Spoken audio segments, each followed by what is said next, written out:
Você já sabe, quinta-feira, você já sabe, é o dia da nossa coluna tecnológica e hoje a gente conversa sobre uma dúvida diária, frequente dos brasileiros que possuem smartphone. O que é mais rápido, o Wi-Fi ou a internet móvel, mais conhecida como 3G? Raquel, não estou conseguindo me arriscar mais depois da dúvida que surgiu antes do intervalo.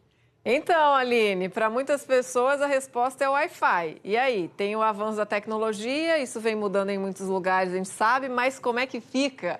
Tássio Veloso está aqui para explicar para a gente, já chegou aqui no estúdio. Tássio, muitos assinantes apostando ali qual é a mais rápida, muita gente com resposta. A Aline tinha apostado no Wi-Fi, não foi isso, Aline, antes do intervalo?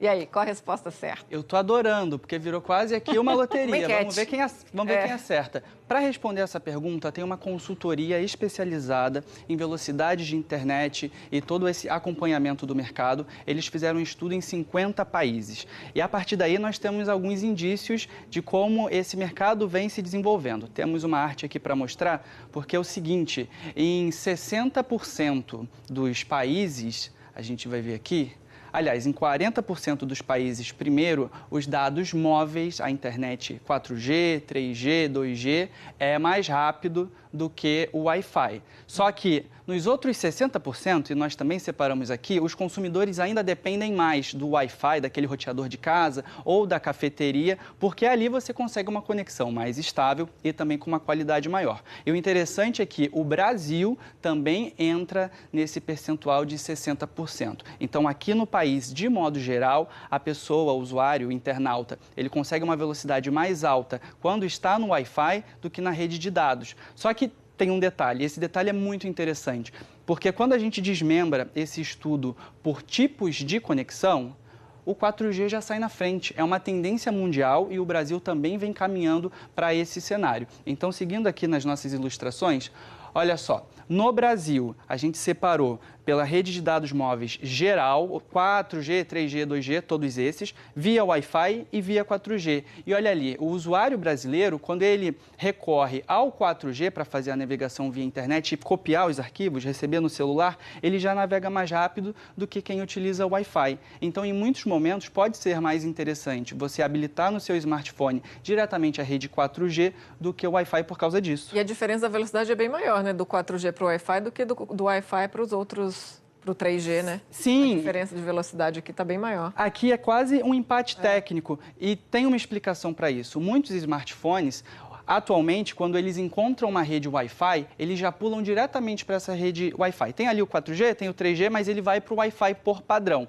E aí uma crítica que alguns analistas fazem é de que não faz mais sentido o celular escolher puramente tem ali um Wi-Fi, já conecta diretamente nele, porque às vezes a conexão de quarta geração, o 4G, já é mais rápido. Isso aqui é para baixar os arquivos. A gente também tem o levantamento feito a pedido aqui da Globo News, que mostra o upload, ou seja, transmitir as suas informações para a internet. E, novamente, quem utiliza o 4G, esse tipo de conexão, já sai na frente do que quem utiliza o Wi-Fi e também os dados móveis de maneira mais geral. Essa leitura que utiliza todos os tipos de conexão.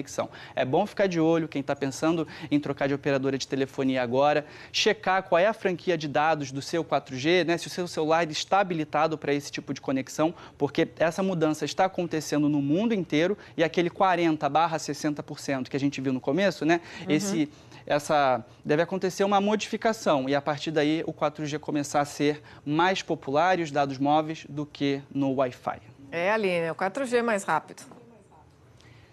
Ai, perdi essa. Agora, tá o seguinte, Raquel, o celular virou nossa vida, né? A gente perde tudo, a carteira, o marido, mas não perde o celular, né? Vamos combinar?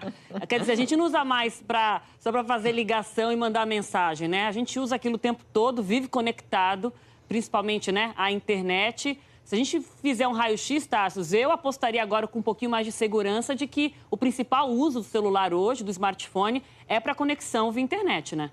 Exatamente, Aline. Hoje, até tem um caos aqui para contar. Hoje, mais cedo, eu estava no shopping, eu precisava sair para pegar o transporte, ao mesmo tempo estava falando no celular. Por causa desse momento, né, de fazer várias coisas ao mesmo tempo, eu levei um tombo. Olha aí. Hoje, mais cedo, mas conto para vocês, levei um tombo fazendo um movimento assim. O celular ficou intacto. Salvando o celular. Eu tô aqui com a maquiagem para ajudar nos hematomas, mas o celular intacto. E aí nós temos então uma pesquisa do Ibope Conecta, que mostra quais são os principais usos do smartphone aqui no Brasil. Então, logo de cara, a gente vê que as redes sociais aparecem em primeiro lugar, com 75% das pessoas aderindo às redes sociais. Na sequência, bancos com 46% e entretenimento com 41%. Me chamou a atenção nós vermos os jogos com 37% e aqui, ó, tem a gente também. Notícias com 35%.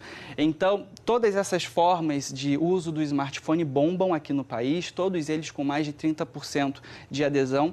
E os analistas, quando eles comentam sobre o mercado brasileiro, costumam dizer o seguinte: o brasileiro é muito falante. Ele gosta de dividir as suas informações naquelas redes sociais tradicionais e também nos aplicativos de mensagem, de chat. Então, esses números mais recentes do Ibope comprovam isso. A gente realmente gosta muito de falar. E tem uma outra parte da pesquisa que diz o que as pessoas esperam do celular do futuro, aquelas tecnologias que mais chamam a atenção, que as pessoas mais desejam. E aqui eu separei o seguinte: a bateria do smartphone é assim, o que enche os olhos. 63% dos brasileiros querem uma bateria melhor, uma bateria que dure mais, ou a recarga sem fio também, que você encosta numa base, não precisa plugar no telefone. É isso aí. Agora a gente está falando, né, Tassos, de quem usa o telefone o tempo todo, mas a gente sabe que nem todo mundo tem acesso a 3G, 4G e depende do Wi-Fi. E aí faz como?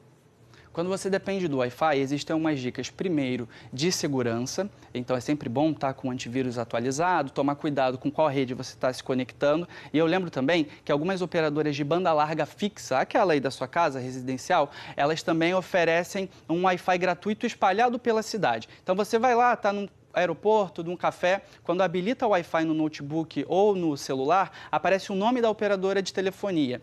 E geralmente esse acesso é gratuito. Então entra ali, faz o seu login, faz o seu cadastro e a partir daí você já consegue utilizar a internet sem descontar da franquia de dados. Como eu contei aqui, né, na semana da Black Friday, eu troquei de operadora. E essa nova operadora que eu assinei, ela oferece esse Wi-Fi. Então estou no aeroporto, fazendo cobertura, indo para alguma atividade, já checo se tem o Wi-Fi deles para fazer o login. É assim que eu tenho feito. E uma pesquisa mostra também quais são as cidades brasileiras que têm o melhor Wi-Fi. É uma espécie de ranking do Wi-Fi livre. E nós separamos aqui, então, quais são elas.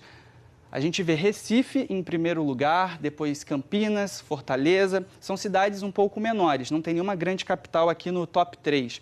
Por que disso? Porque as grandes cidades, elas oferecem uma base de redes Wi-Fi livres maior, só que ao mesmo tempo a pesquisa feita pelo aplicativo InstaBridge mostra que muitas dessas conexões, elas são de baixa velocidade ou de má qualidade. Então, considerando as conexões melhores, essa é a leitura que a gente tem atualmente. Eu imaginei que Rio e São Paulo estariam na frente por causa disso. Mas tem muito Wi-Fi ruim hoje em dia, aqueles em que você se conecta e tem dificuldade de navegar, dá vários problemas. Então, eles acabaram fazendo esse levantamento também muito legal. Em quantidade de redes, eles estão na frente, né? Essas duas cidades, Rio e São Paulo, que a gente vê aqui, né? Total de redes, 115 mil, São Paulo, Rio de Janeiro, 74. Mas não significa qualidade, né, Tassi? É porque tem muita rede, mas tem muita rede ruim. E aí também não adianta. Você conseguir se conectar, mas sem navegar, acaba não adiantando nada. Pois é.